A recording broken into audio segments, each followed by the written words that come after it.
Hi, in today's video we are going to discuss what is drama. This is Muhammad Anis and you're watching literaturely.com. This YouTube channel has been designed for the students and lovers of literature. So if you love literature or you want to know more about literature, you're on the right channel.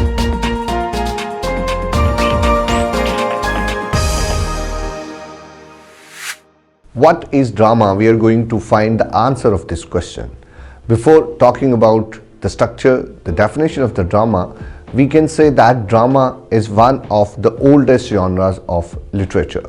In today's video, we'll discuss what is drama, what are the constituents of drama, and what is the evolution of drama, how drama evolved over the course of centuries, and how we can define different forms of drama. So let's define what is drama. How drama is different from other genres of literature like poetry, novel. Drama is as old as poetry is, because in the beginning drama was also poetic and it was written in the form of poetry. Yet we can differentiate poetry and drama, or drama and novel. Drama is a kind of piece of writing which is meant to be acted on stage. You may say that it's a story which is written to be acted on stage, while poetry is meant to be read and novel is also meant to be read. But drama specifically is a story, is a plot, or is a description which is meant to be acted on stage by the actor. Before talking about the types of drama or evolution of drama, let's talk about the constituents of drama. We have to look for the things or the elements which actually constitute a play or drama. There are 5 major elements which constitute a drama. First of all, the plot is the soul or the backbone of a drama. Then dialogues, characters, stage setting, and audience. These are the 5 major constituents which actually complete a play or a drama. Let's talk about the plot of a drama. Plot, as I told you, is the soul, the backbone of any play or drama. It plays a vital role in the success, or you may say that a play can be successful if the plot is perfect. So a plot is a series of incidents that happens in a play or in a drama. You may say that it is the structure on which the whole story is woven. The major incidents of any play can be called or labeled as a plot of the play. So the plot actually depicts the action of the play. How different action is happening throughout the play can be called as a plot. Just take the example of Oedipus Rex. When the play opens, we see that people are there to seek help from Oedipus because there is plague in the whole country. Now the investigation is started. Oedipus proceeds the investigation. He sends Creon to find out the reason of that plague, and in the later we can see that how Creon brings the news that it was the murder of King Lais who has become the cause of this plague. If he is killed or if he is banished from Thebes, then this plague can be cured. So with the passage of time, different discoveries are made, and finally it is revealed that Oedipus himself was that person who actually killed King Lais. So different incidents which occur or which happen in a play or in the story can be called as plot of that play. The next important constituent of drama is a character. A character can be a person, an animal, a thing, or any creature which actually performs the action of the play. So a writer uses different characters to perform that action which is happening in the play. So characters are very important because it is through characters the writer is depicting whatever he wants to portray in that play. The third important constituent of a play or drama is dialogue. Dialogues play a very vital role because the whole story is told through dialogues between one character and other. There are certain dramas which do not have dialogues. They are in the form of mimes,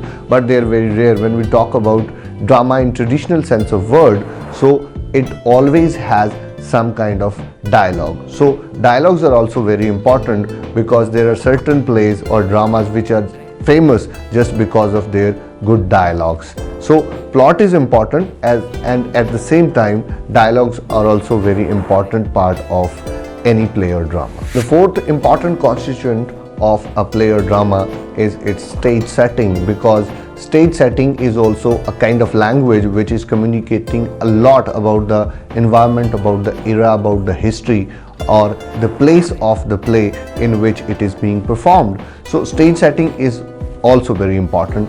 Everything which is present before the arrival of the characters on stage can be called as stage setting. Last but not the least, the most important element of drama or constituent of drama is audience, because whatever is being performed, that is for the audience. If audience is not there, the purpose of the play is no more there. So audience also plays an important part, because traditionally drama was performed for the people according to their taste, or according to their needs, or according to their mind, because the writers always want to teach them something or want to entertain them, whatever the purpose of drama is, yet audience plays an important role in drama. So that's why we consider audience to be an integral part or constituent of drama. Let's talk about the types of drama. There are three major types of drama: tragedy, comedy, and tragicomedy. There are certain other forms of drama which were evolved in 19th and 20th century. We will talk about them as well, but let's define these three types of drama or forms of drama. Tragedy, as you know, that there are great Greek tragedies, and then there are great English tragedies. Shakespeare is a great tragedy writer, and there are a number of writers who wrote great tragedies which are still surviving and which are still very much relevant, and they are still very famous. But let's talk about what is tragedy. If we talk in the general sense of word, tragedy is a kind of play which has a tragic ending, in which the downfall of the hero is depicted, and mostly it ends at the death of the hero. But it is not necessary that always hero is killed, or hero is murdered, or hero is dead. But in Shakespearean tragedies, mostly it happens that the hero is dead. There is a definition done by Aristotle as well, that it is an imitation of an action which is serious, have some magnitude, and it has proper beginning, middle, and end. That is the plot of that play, that we call that it has some beginning, middle, and end. And normally it arouses pity and fear among the audience for their catharsis. So that is the purpose and objective of tragedy. So simply we can say that a tragedy is a play which does not have a happy ending. It has a proper plot which has a beginning, middle, and climax, anticlimax, and end, but it does not have a very happy ending. So that can be called as a tragedy. A comedy can be defined as a play or drama that has happy ending, as all the conflict is resolved, every problem is solved, and finally the hero comes up with the solution, and all the characters are living happily after that. So this kind of play is known to be a comedy, where you find happy ending, where there are no tears, where there is no pity, where there is no fear, where there is no catharsis. So mostly comedy is for the entertainment of the audience, and its purpose is to make them laugh. The audience enjoys that play, or that is a comedy. And another thing which is done through comedy, that is satire. A comedy is used to satirize a society in order to laugh at the follies and foibles of a society, or the shortcoming of the society, or to criticize a society.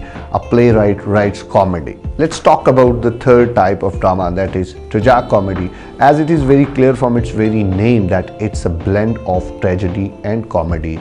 A play in which there are certain incidents which are tragic, which makes the audience sad for the characters, or even it can make the audience cry or weep for the characters, but in the end all conflicts are resolved and it has a happy ending, and the characters live happily ever after. So this kind of play is known as tragicomedy, which has tragedy and comedy blended together. Black comedy, you may say that it is another form of comedy, a comedy which has intense tragic movements, or in which the writer makes the audience cry and laugh at the same time. So any play which has frequent incidents of tragedy or intensely emotional movement, so that kind of play is known as black comedy or black humor or dark humor in which these tragic incidents are quite intense.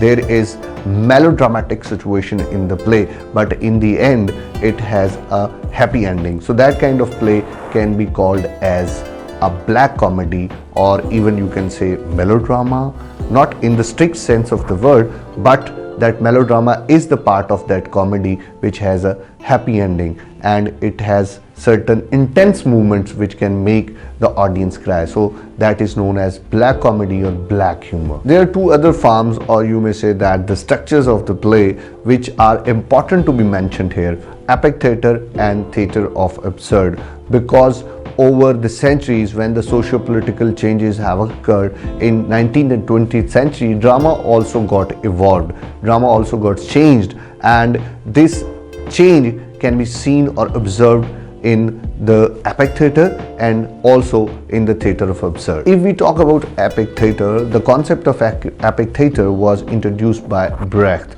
because he was not in favor of making the audience emotional. He was not happy with the traditional form of tragedy, because what does tragedy do?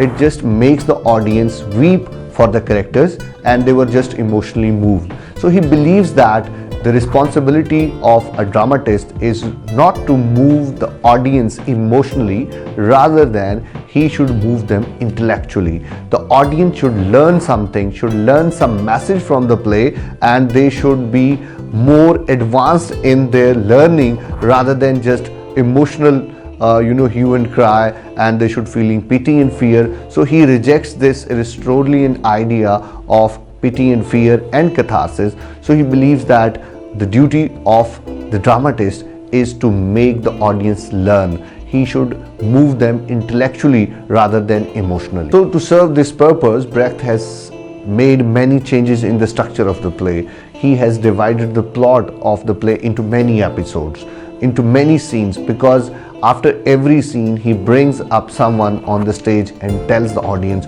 you are watching a drama, it's not a real life story. So don't get involved emotionally into the play, just try to learn what message is being delivered by the dramatist. So the message is more important, the learning of the audience is more important than the emotional attachment of the audience and the characters. So for this purpose he creates a distancing effect.